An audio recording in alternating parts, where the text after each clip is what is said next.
अगर तुमने x का वैल्यू 5 से ग्रेटर लिया तो f ऑफ x क्या मिलेगा, पॉजिटिव मिलेगा। अब हमें ये चेक करना है कि ये फंक्शन जो है ना निगेटिव कब होगा, मतलब ये एक्सप्रेशन निगेटिव कब होगा।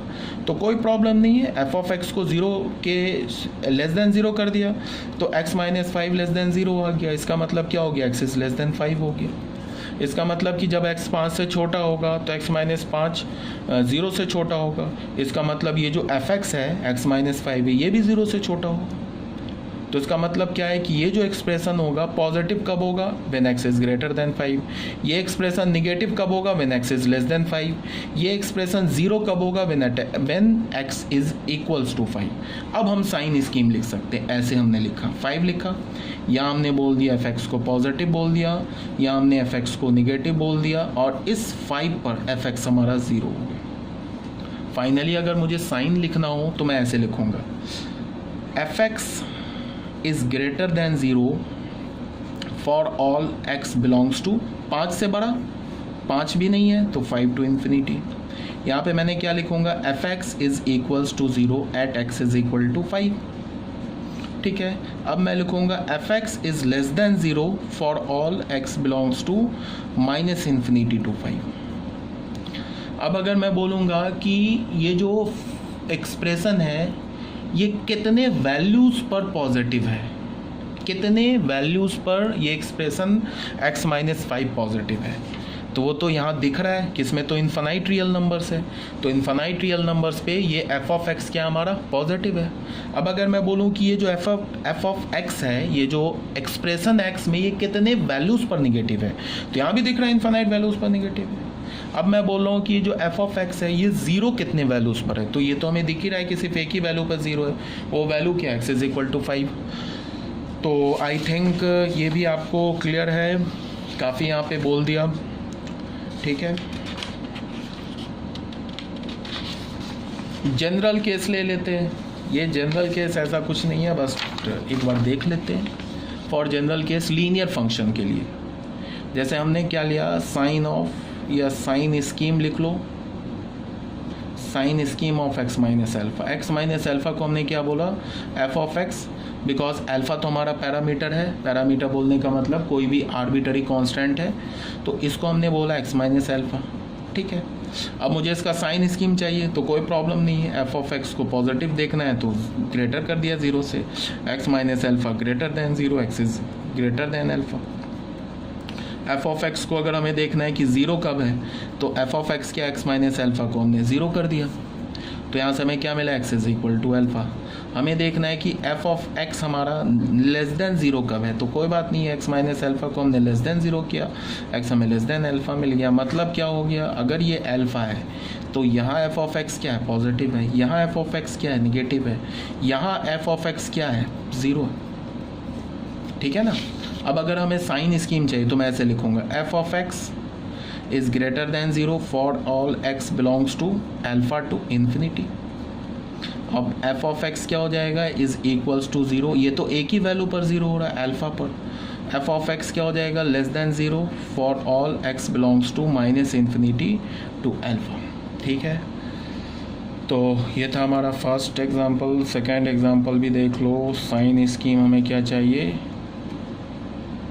स्कीम ऑफ किसका, मान लो अल्फ़ा माइनस एक्स का चाहिए, तो हमने फिर इसको f ऑफ x बोल दिया, अल्फ़ा माइनस एक्स बोल दिया। अब हमें देखना है कि f ऑफ x पॉजिटिव का मतलब क्या हो गया, alpha minus x positive.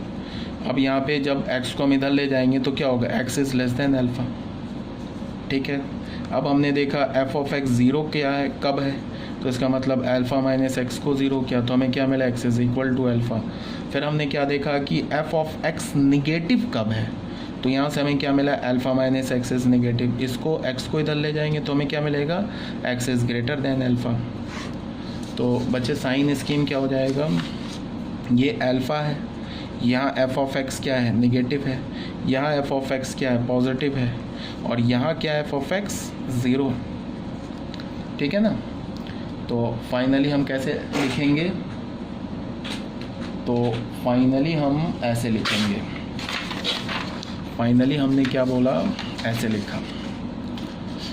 Finally हमने बोला कि f ऑफ x जो होगा सॉरी एफ ऑफ एक्स जो होगा वो पॉजिटिव होगा।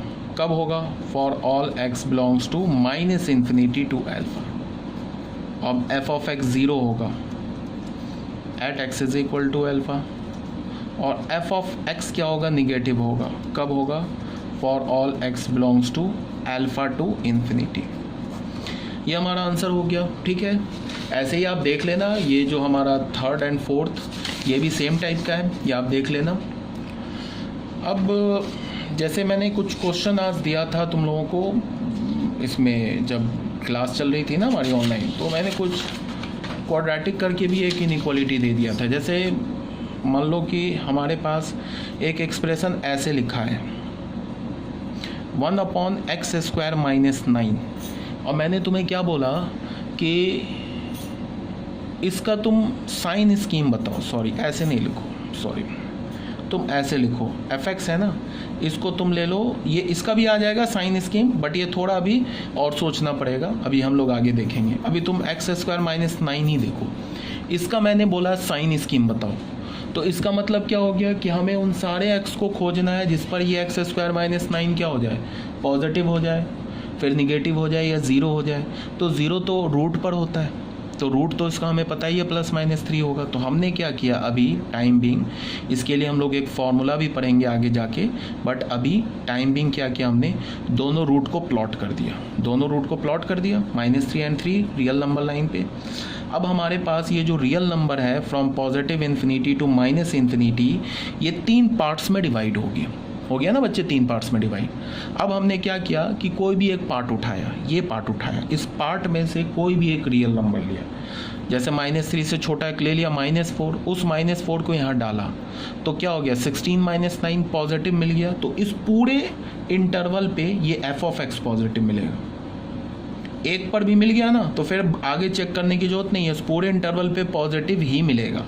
फिर आ जाओ 3 से बड़ा कोई ले लो, अगेन ये पॉजिटिव होगा, तो एफ ऑफ एक्स क्या मिलेगा? पॉजिटिव ही मिलेगा।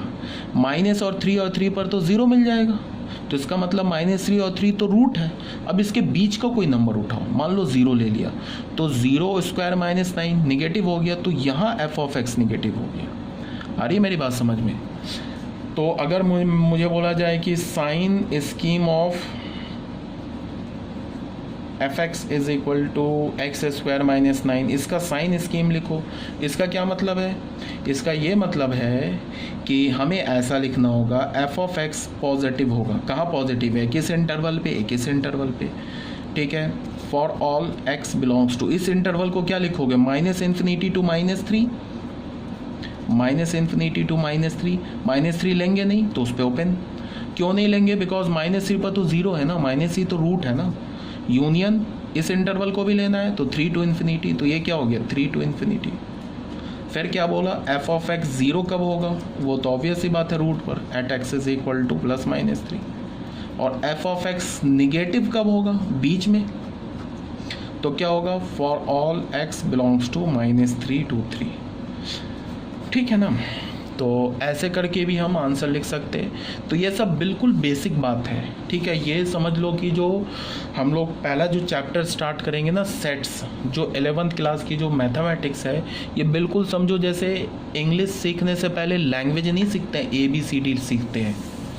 इंग्लिश अगर तुम्हें सेंटेंस या वर्ड पढ़ना है तो पहले उसके लिए ABCD चाहिए होता है ना, उसी तरह से 11th क्लास की मैथमेटिक्स सीखने के लिए हमें करना क्या होगा?